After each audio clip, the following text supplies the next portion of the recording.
Friends, this is a channel about real life. No sugarcoating, no lies, only men's stories full of struggle, betrayal, and loss.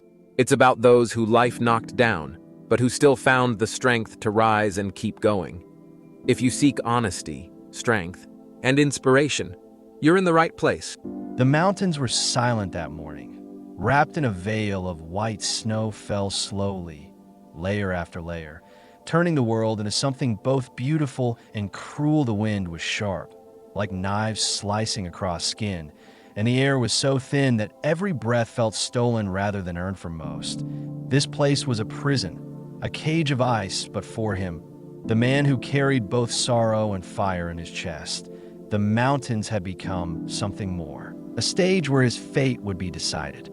His name was Ethan, though few now called him that. In his village, in the valley far below, they whispered other names: traitor, liar, coward, words that were heavier than any snowstorm, words that cut deeper than frost. He had once been celebrated, once carried the respect of men and the admiration of women. His family had believed in him, his friends had followed him, but that was before the day of betrayal. It had not been his crime. That truth was the fire that burned in his soul. He had been accused of something he did not do, of abandoning his men in the mountains, of leaving them to die when the storm struck. The bodies had never been found. Only whispers carried down with the avalanche. He alone survived that survival. Instead of proof of strength, became a curse. He must have run, he must have chosen himself over them, they said, and once the rumor had spread, nothing could erase it. The memory haunted him like the icy wind. He could still hear the screams of his companions swallowed by the storm, still see the desperate flashes of their torches before the snow buried them forever. He had fought, he had shouted, he had dug until his hands bled, but the mountain was stronger. And yet when he returned alone, battered and half dead, no one saw his fight. They saw only the emptiness behind him, and in that emptiness, they painted him guilty. Now Ethan walked alone, far from the valley, deeper into the wild ranges where no man dared build his home. Each step crunched against the endless ice. Each night, he built a fire with trembling hands. Watching the sparks rise against the black sky, he lived in exile, not by chains or bars, but by shame and injustice. But exile does not break every man some reforges. In those long nights, Ethan thought not only of the betrayal, but of what it meant. He thought of the life he had lost, his wife's warm smile, his son's laughter, the feeling of being trusted, all of it gone, not by his mistake, but by the weight of false judgment. He could let it kill him, or he could climb higher, walk deeper, and find a truth that no lie could bury. The mountains had taken his friends, but they also hid his answers somewhere beyond these ridges. There were places even the villagers did not know, ruins of old travelers, forgotten paths, maybe even the remains of the men he was accused of abandoning. Ethan felt it like a pull in his chest. If he could find proof, if he could uncover the truth hidden beneath the snow, he could return not as a beggar, but as a man reborn. Days turned to weeks, his body hardened, his beard grew long, and the frost no longer pierced him as it once had hunger gnawed at him. But he learned to snare what little life moved in that frozen wasteland. Thirst nearly killed him, but he found ways to melt snow, to catch the water dripping from icicles. Slowly, painfully, he was becoming something else. Not the villager they spat upon, not the leader they had once praised, but a survivor. And then, one night, beneath a sky torn with northern lights, he saw it far away, half buried in the snow. A shadow of wood and stone. It was not natural, it was not a tree, not a rock, it was something built by men. Long ago, his heart pounded as he trudged closer, his legs heavy as lead. When he reached it, he realized it was the remnants of a cabin, its roof caved in, its walls blackened with the scars of fire. Inside, among the ruins, he found bones, not fresh, not his companions, but ancient travelers who had died long before him. On the wall, faintly preserved under ice, were carvings, strange symbols, like maps of mountains no villager had ever drawn. He traced them with numb fingers, and though he could not yet understand, he knew this. He was not the first to be tested by these peaks, and he would not be the last. That night, as the aurora danced. Ethan swore to himself that he would uncover the truth of both the mountain and his past. He would not die a traitor. He would rise as a man who faced the storm and proved himself stronger. The wind howled outside the ruined cabin, but Ethan no longer feared it for the first time in months. He felt not like a man running from shame, but a man chasing destiny. The next morning, the storm had eased, but the mountains still seemed alive with whispers that only Ethan could hear. Every ridge held a secret, every shadow seemed to watch him, as if the world itself were judging his steps. He packed what little food remained in his bag, slung over one shoulder, and began to climb higher, following the faint trail of footprints in the snow. He did not know whose they were, or whether they had been made yesterday or decades ago, but instinct told him that they were connected to what he had been searching for since the moment the mountains had claimed his friends. Hours passed, and the sun rose pale and weak over the peaks, turning the snow into a blinding white. See, Ethan's eyes burned from the reflection, and yet he could not stop. The wind whipped his face and drove ice into his bones. Yet he welcomed it, for it reminded him that he was alive, that he could still feel, and that survival required not just strength but endurance. He thought of Sarah and the children he had once held close before the storm and betrayal had severed those bonds. They were memories, now flickers of warmth in a frozen world. But even memories had power. They pushed him forward into the unknown. By midday, he stumbled upon an old trail hidden beneath a ridge. The snow had almost erased it completely, but the faint marks of human passage were still visible. He followed the trail and found an abandoned cabin half buried in ice. The door hung crooked from its hinges, and the windows were darked over with frost. Yet from somewhere within it seemed to exude a warmth, a flicker of something alive. He hesitated, the lessons of caution drilled into him from years in the wild, warning him not to enter yet. Something deeper than fear pulled him forward, the voice of destiny. He told himself, the voice of what had been denied to him. Inside the cabin, it was darker than he expected, yet the smell of charred wood and old smoke clung to the air. As he stepped across the threshold, his boots left faint prints in the dust. He ran his hand over the walls and discovered old etchings, lines, and symbols that told stories, long forgotten travelers lost to the mountain, legends of creatures that prowled beneath the snow, the whispers of men who had disappeared without a trace. Each symbol seemed to vibrate with a hidden energy. Ethan felt it pressing into his mind, making his head swim and his heart race. He sat down on the broken floorboards, trying to catch his breath, yet sleep refused him, even as exhaustion threatened to take him.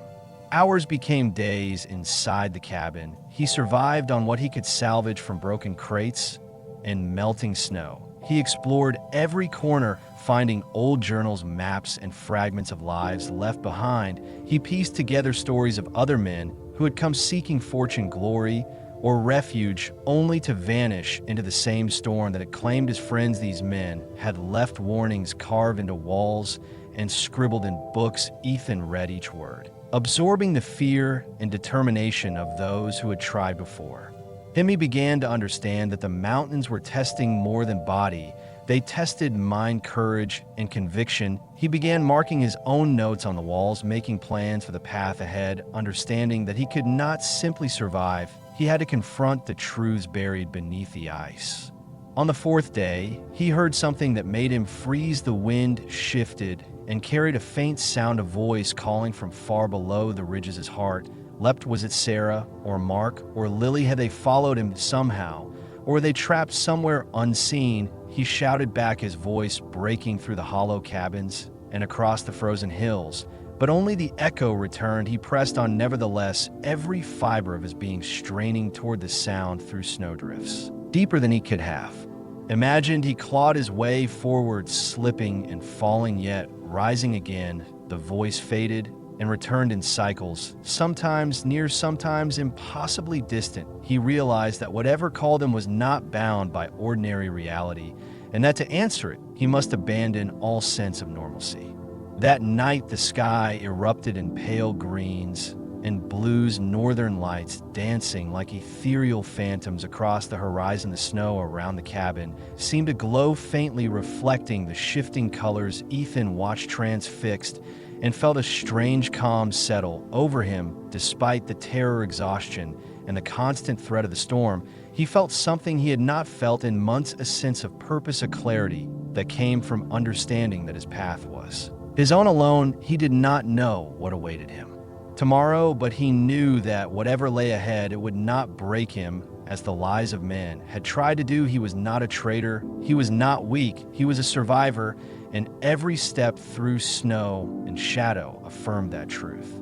The storm had returned with a fury unlike anything Ethan had faced before. Snow whipped across the ridges in sharp waves, obscuring every landmark and turning familiar paths into a maze of white. He had learned to read the mountains, to understand their moods, but this was something else, something alive that shifted and twisted the snow around him, hiding dangers that lurked beneath the surface. The cold burned into his lungs, and he felt the sting of frostbite creeping into his fingers, yet he pressed on, driven by a force he did not fully understand.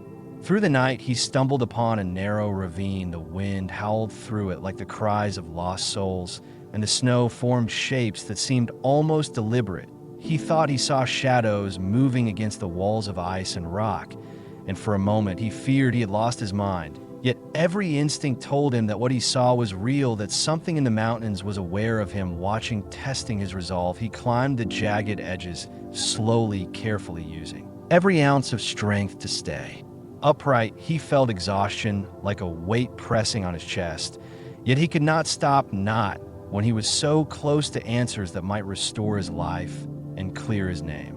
When he reached the top of the ravine, he saw it through the swirling snow, a structure half buried in ice and frost, an old observatory built generations ago to study the peaks and the stars. Its roof was caved in and windows shattered, but from within came a faint light, flickering almost as if alive. Ethan approached cautiously, his boots sinking into deep snow. He heard a faint whispering voice calling his name, or perhaps it was the wind mimicking the sound. He paused and considered turning back, but something in his heart refused. He had survived too much, endured too many injustices to turn away now.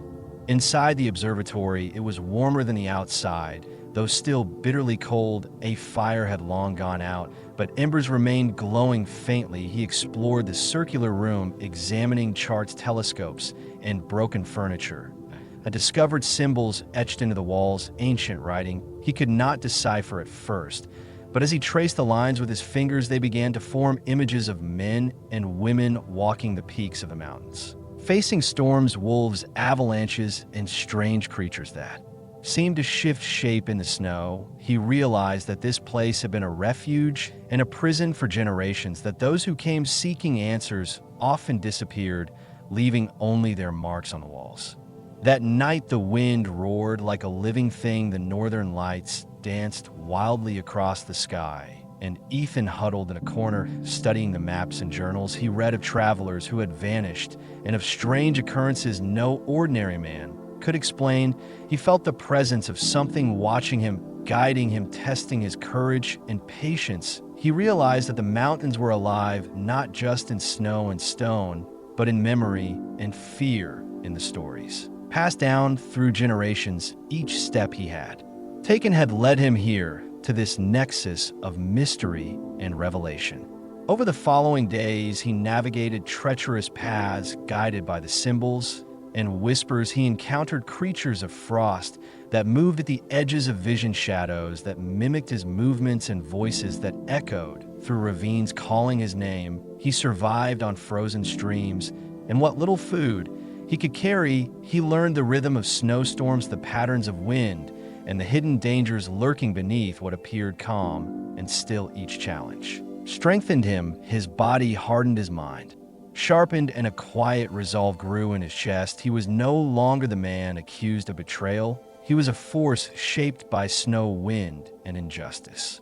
On the seventh day, he discovered a hidden chamber beneath the observatory, carved into the rock. Its entrance was narrow, and the air within smelled of ice and stone. He crawled inside, and found relics of those who had come before, old journals, fragmented maps, and symbols etched in blood and ink. He read their words carefully, each telling of trials faced in the mountains and the test of character required to survive. Some had failed, some had succeeded. But all had been changed forever. Ethan realized that his journey was not just to survive the storm or prove his innocence, but to confront the essence of courage and fear itself, to emerge not broken, but tempered by the mountain. As night fell on the seventh day, the storm outside intensified. Lightning flashed across the peaks, illuminating the observatory in harsh white light. Ethan stepped outside, feeling the wind tearing at his clothes and biting into his skin, yet he smiled because he understood finally that the mountain did not judge him as guilty or innocent. It only tested the heart and spirit of those who dared enter its domain. He felt the injustice of the village, fading like distant echoes replaced by the understanding that truth and survival often lie not in the eyes of others, but in the strength of one's own will.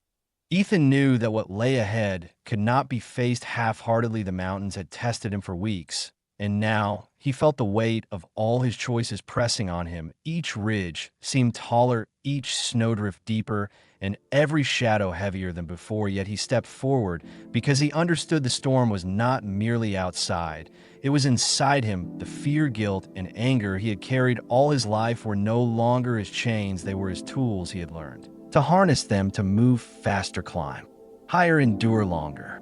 The observatory had revealed its secrets, but the mountains held more. Their peaks twisted impossibly in the distance like frozen waves, and the wind carried voices not always human, warning or guiding him. He could not tell, yet he trusted his instincts. Every step was deliberate and cautious. He slid across ice cliffs, clung to sheer walls of snow, and navigated frozen ravines that seemed endless. Each night, he lit small fires in caves or behind ridges, using the smoke to keep track of his path and to ward off what he could not see. The stars above were his map, and the northern lights his signal that he was moving in the right direction.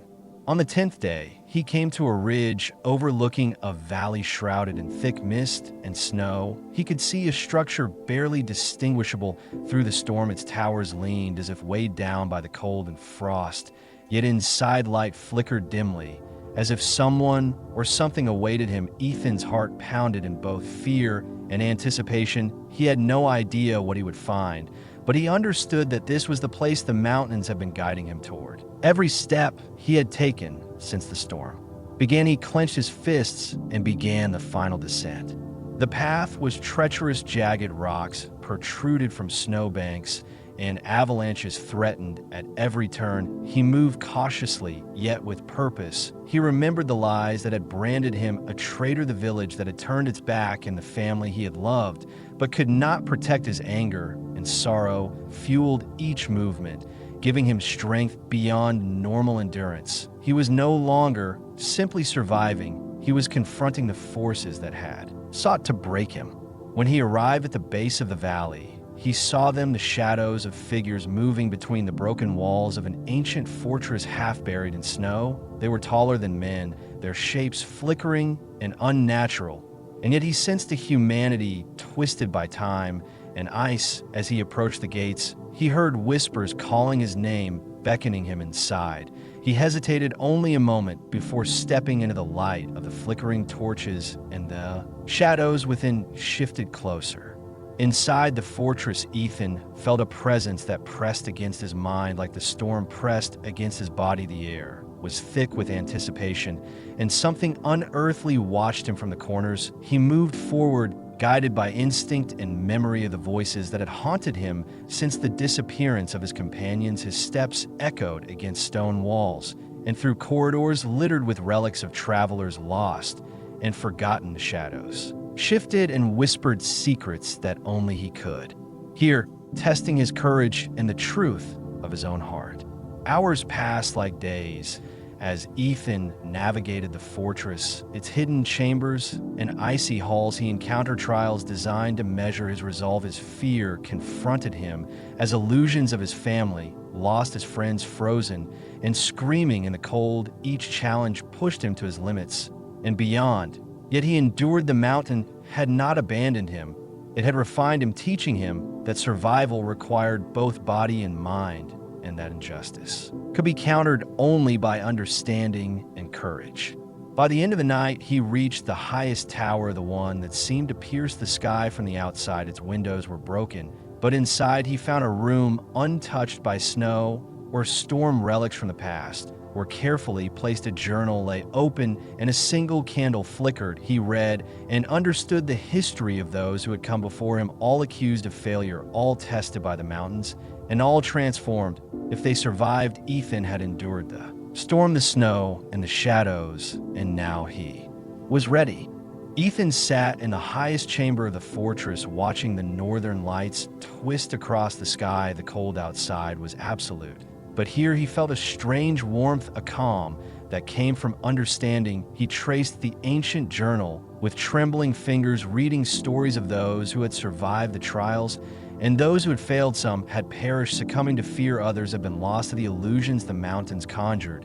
Yet all had left a mark on the world, waiting for someone to continue their legacy. He realized that his journey had not been simply about clearing his name, but about becoming the kind of man who could endure the impossible. The shadows that had haunted him since entering the valley now seemed less threatening. They moved with purpose, guiding him to a hidden alcove where a single relic lay. It was a crystal encased in ice, faintly glowing and humming with energy. He understood instinctively that this was the heart of the trials, the focus of the mountain's test. His hand hovered above it, and for a moment he hesitated, remembering the betrayal, the village, the loss, the accusation, the shame. Yet all of it seemed distant now, replaced by clarity and the steady pulse of determination. He grasped the crystal, and a wave of light surged through him. Images of past travelers and their struggles flashed before his eyes. The whispers became a chorus, speaking truths and lies, histories and secrets all intertwined. He felt the injustice he had suffered dissolve, not because the world would recognize him, but because he finally recognized himself. He was not guilty. He was not weak. He had endured and learned and emerged stronger than any storm could destroy.